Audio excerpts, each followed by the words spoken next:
Hello and welcome to Chahal academy. स्वागत है आप सबका exploring the medieval history of India based on NCERT and Satish Chandra. And you all know that हम लोग अभी तक विजयनगर एम्पायर को कंप्लीट कर चुके हैं और हमने पढ़ा था कि किस तरीके से after the death of Vijayanagar, after the death of Krishnadev Raya of the Vijayanagar empire decline, और किस तरीके से डेक्कन के हालात बन चुके हैं। आज हम उसी टॉपिक को आगे बढ़ाते हुए आज मैं आपके लिए लेके आया हूं the most important topic called बहामिंग किंगडम्स।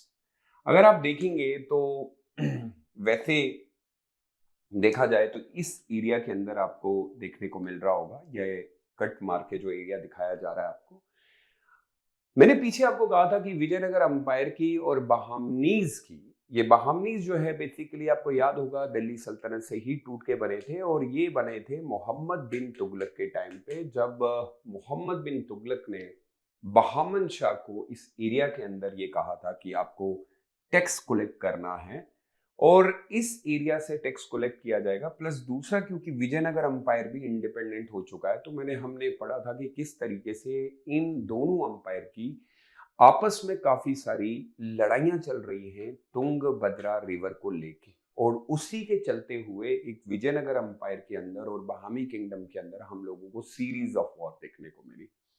इन वॉर के अंदर अगर आप देखेंगे, जो एरिया आप देख रहे हैं यहाँ पे, एक आपको गुलबर्गा एरिया दिख रहा होगा और एक बिद्दार का एरिया दिख रहा होगा, ये सबसे इंपॉर्टेंट है क्योंकि अगर हम देखें तो ओरिजिनल जो कैपिटल रखी गई थी पहली, वो आपको इस एरिया में देखने को मिलेगी।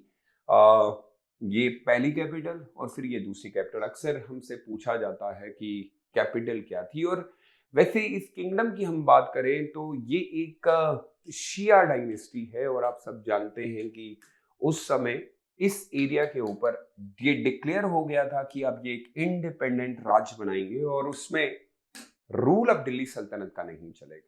लेकिन विजयनगर अंपायर के साथ इनकी कंटिन्यूअसली वॉर होने के कारण ये दोनों अंपायर बहुत ज्यादा वीक हुए और फाइनली आपको याद होगा कि इस एरिया को बाद में औरंगजेब ने काफी समय अटैक करने के बाद इस एरिया को अपना गुलाम बना लिया था।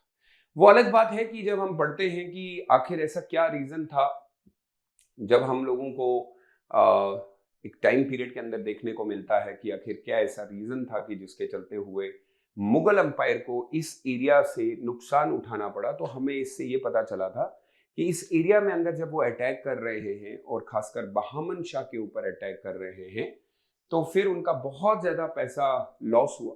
इस डायनेस्टी के फाउंडर को अगर हम देखें तो आप सब जानते होंगे कि अलाउद्दीन बहामन शाह ने इस पूरे डायनेस्टी की नींव तो रख ली, लेकिन ऐसा कहा यह जाता है कि उनके बाद, बहामन शाह के बाद, कोई ऐसा हमें खास सक्सेसर देखने को नहीं मिला जिसके चलते हुए इस डायनेस्टी को आगे कोई फायदा मिलता। क्योंकि बहामन शाह की अगर हम बात करें तो उनको जो दूसरा नाम पुकारा जाता है, उनको पुकारा जाता है जफर खान। और आप सब जानते हैं कि ये पहले दिल्ली सल्तनत के अंदर ही एक छोटा मोटा काम करते थे और उन्होंने 1347 के अंदर इस पूरे एरिया को इंडिपेंडेंट कर लिया और ये कहा कि मैं अब दिल्ली सल्तनत से बिल्कुल अलग एक डायनेस्टी को जन्म दूंगा। अब याद रखिएगा कि ये सारी लड़ाइयां क्योंकि कैपिटल के ऊपर है, जब वो कैपिटल बनाते हैं उसके बाद उनके काफी सारे और भी सक्सेसर आते हैं, तो वो प्रोटेक्ट करना चाहते हैं कि इस एरिया में और इस एरिया में बिल्कुल भी ऐसा कुछ ना हो। अब ये समझ लीजिएगा कि ये अंपायर भी दिल्ली सल्तनत से ब्रेक होकर ही बना है। यानी दिल्ली सल्तनत जब रूल कर रही थी उसी समय एक डिक्लाइन हुआ दिल्ली सल्तनत का मोहम्मद बिन तुगलक के टाइम पे, और फाइनली दो अंपायर हमें देखने को मिले। अगर हम बात करें तो बहामी किंगडम में काफी सारे अंपायर आए, यानी कि बहामन शाह के बाद, जिसको जफर खान कहते हैं, और काफी सारी हरिहरा और बुक्का से लड़ाई चलती रही, कृष्णदेव राय के साथ लड़ाई चलती रही, एक सीरीज ऑफ वॉर तो होती रही। लेकिन हमारे लिए इंपॉर्टेंट क्या है कि इस बहामन शाह की बनाई हुई सल्तनत को बाद में मोहम्मद शाह थर्ड के, जिनका डेथ जो है 1482 में हुई, उसके बाद बहामी किंगडम बिल्कुल डिवाइड हो गया। उससे पहले गावन भी रहे हैं काफी टाइम तक, उन्होंने भी काफी सारा काम किया, लेकिन आप देखिए अलग अलग हिस्सों में बटे हुए आपको देखने को मिलेंगे। ये फायदा जो हुआ है बाद में आपको याद होगा, इससे क्या नुकसान होगा। यानी जिस बहामी किंगडम को आप अभी देख रहे हैं ये बाद में बिल्कुल बिखर गए, ये पार्ट्स में डिवाइड हो गए। लेकिन इसके अंदर में भी एक चीज छुपी पड़ी हुई थी। इन्होंने एक कॉन्फेडरेसी जो बनाई, उस कॉन्फेडरेसी के अंदर ये था कि हम सब लोग मिलके रहेंगे, भले ही हम इंडिपेंडेंट हो रहे हैं, जैसे बीजापुर, अहमदनगर, बिरार, गोलकोंडा और ये बिड्डार का एरिया जो आपको देखने को मिला, भले ही अलग हुए हैं, लेकिन ये कॉन्फेडरेसी के अंदर रहेंगे कि अगर कल इनके ऊपर किसी ने अटैक किया तो ये मिलके उसके ऊपर अटैक करेंगे। यानी एक तरीके से जैसे आपको मराठा अंपायर में देखने को मिलेगा वैसा ही था। लेकिन अब सब जानते हैं कि ये सारा फायदा होने वाला था मुगल अंपायर को, क्योंकि जब मुगल अंपायर इनके ऊपर अटैक करेगा तो वो इंडिविजुअली अटैक के बाद ये सारे के सारे डिक्लाइन हो जाएंगे। लेकिन एक बात मानने की है कि काफी समय, इवन दो अकबर के समय में भी, अकबर ने भी बहुत, और शाहजहां हो गए, जहांगीर हो, काफी कोशिश की थी कि इस एरिया के ऊपर किसी तरीके से कंट्रोल। फाइनली औरंगजेब ने बहुत पैसा निकाल के इस एरिया को अपने अंडर कर लिया। लेकिन ये तो एक पॉलिटिकल हिस्ट्री है। और उसके बाद क्योंकि विजयनगर अंपायर के साथ इनके बहुत ज्यादा लड़ाइयां रही हैं, सबसे इंपॉर्टेंट चीज अगर आपको याद होगा तो हमने विजयनगर अंपायर में पढ़ा था कि विजयनगर अंपायर अपने आर्ट एंड कल्चर के लिए जाना जाता है। वैसे ही अगर हम बहामी किंगडम को देखें तो बहामी किंगडम अपने गोल गुंबज के लिए जाना जाता है। एक तो आपको बहामी किंगडम के अंदर जो आर्ट देखने को मिलता है वो ये है कि वो जो गोल गुंबज बनाते थे उसका एरिया जो होता था वो बहुत ज्यादा बड़ा रखा जाता था। उसको विस्पर गैलरी कहा जाता था कि आप एक साइड से आवाज मारेंगे तो दूसरे कोने तक वो आवाज वापस इको होके आ जाए। अब ये एक सिस्टम हुआ करता था, अगर आपको पता होगा कि क्योंकि एक आजान दी जाती थी ऊंचे, तो उन्होंने उस गोल गुंबज को इतना ब्यूटीफुल, और उसके अलावा भी एजुकेशन के ऊपर बहुत ज्यादा काम किया गया। मोहम्मद गावन ने अपने समय में काफी सारा अरबिक, पर्शियन लिटरेचर को बहुत ज्यादा प्रमोट किया है। प्लस इनके समय में हमें साइंस एंड टेक्नोलॉजी के ऊपर भी काम देखने को मिला, क्योंकि इनका ईरान और इराक से बहुत ज्यादा ट्रेड होता था। एक वेल इस्टेब्लिश, आप ये कह सकते हैं, किंगडम हमें देखने को मिला। But due to because of the internal conflict, लड़ाइयों के चलते हुए इस किंगडम को भी डिक्लाइन होना पड़ा। अगर आप देखेंगे इस किंगडम में जब ये डिवीजन हुआ तो इनका जो एडमिनिस्ट्रेशन सिस्टम चलता है वो ऐसा है कि ये प्यूरा फ्यूडलिज्म के तौर पे ही है। तो हमें ऐसा नहीं देखने को मिला कि कोई अच्छा खासा, वैसे बहामी किंगडम का जो एडमिनिस्ट्रेशन है वो कॉपी एंड पेस्ट है, वो दिल्ली सल्तनत से ही लिया गया था, क्योंकि उसी से तो ही बिखर के बना हुआ है, तो कोई इतना खास हमें नहीं। लेकिन एक चीज थी, अच्छा, लैंड ग्रांट सिस्टम का कंसेप्ट भी हमें देखने को मिला। लेकिन इन्होंने अपने जो स्टेट्स हुआ करते थे, किंगडम को जो डिवाइड किया था वो तारुफ के अंदर किया था, और हेडेड बाय अ तारुफदार या अमीर कह सकते हैं आप।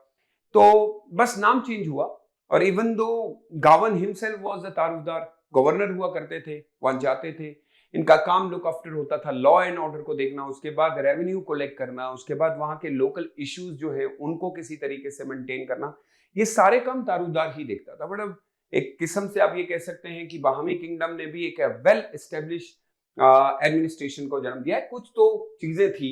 उसके अलावा मैंने आपको कहा था कि गोल गुंबज के बारे में बात करें तो आज भी बहुत फेमस है, और आज भी बहुत सारे लोग यहाँ पे जाते हैं। डिफरेंट कलर से दिया बनाया गया है, प्लस उसका जो आर्ट है वो बहुत सूट करता है।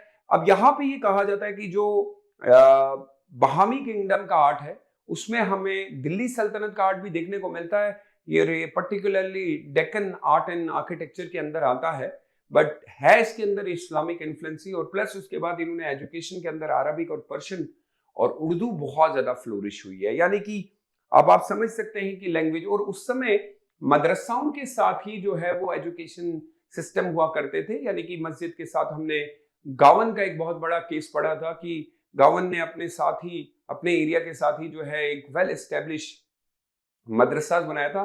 मदरसाज के अंदर की बात यह है कि उस समय अरबिक और पर्शियन नॉलेज को बहुत ज्यादा फ्लोरिश किया गया, जो दिल्ली सल्तनत के अंदर में भी हमें देखने को मिला। और इसके अंदर हमें देखने को मिला था जुमा मस्जिद एट गुलबर्गा और फिर मदरसाज ऑफ द गावन। तो ऐसा पहली बार हुआ कि हमें इस तरीके इतने बड़े बड़े मदरसा देखने को मिले। But when we compare the education system with the Delhi Sultanat, तो दिल्ली सल्तनत का जो एडमिनिस्ट्रेशन सिस्टम था वो ज्यादा वेल एस्टेब्लिश था। एट द एंड जब ये सारी चीजें हुई, आप सब जानते होंगे, तो जब हम मुगल अंपायर, क्योंकि इस टॉपिक के बाद मैं आपको मुगल अंपायर पढ़ाऊंगा, उस मुगल अंपायर में हम पढ़ेंगे कि आखिर किस तरीके का इंपैक्ट मुगलों का जो है वो बहामी किंगडम पे पड़ा, और कैसे बहामी किंगडम का जो डिक्लाइन है वो हुआ, और किस तरीके से उसका इन्फ्लुएंस फिर विजयनगर अंपायर, क्योंकि विजयनगर अंपायर के साथ भी काफी सारी लड़ाइयां हुई है, सो अगले लेक्चर में जानने की कोशिश करेंगे कि आखिर किस तरीके से मुगल अंपायर आए और कैसे डेक्कन की जो पॉलिसी थी, जो डेक्कन के ऊपर वो बार बार कंट्रोल करने की कोशिश करते, वो कैसे उनका रीजन बना कि कहा यह जाता है कि the main reason for the decline of the Mughals was the Deccan policy. So let's see in the next class, हम वहां पे चेक करेंगे कि आखिर क्या था। एंड फॉर, अब याद रखिएगा, फॉर प्रीलिम्स एग्जामिनेशन, पर्टिकुलरली जब भी आप कभी किसी डायनेस्टी के बारे में पढ़ते हैं, कीप इन माइंड, एक तो आपको आर्ट एंड कल्चर और उसकी एडमिनिस्ट्रेशन पता होना चाहिए। Thank you so much, stay safe and stay blessed, bye bye.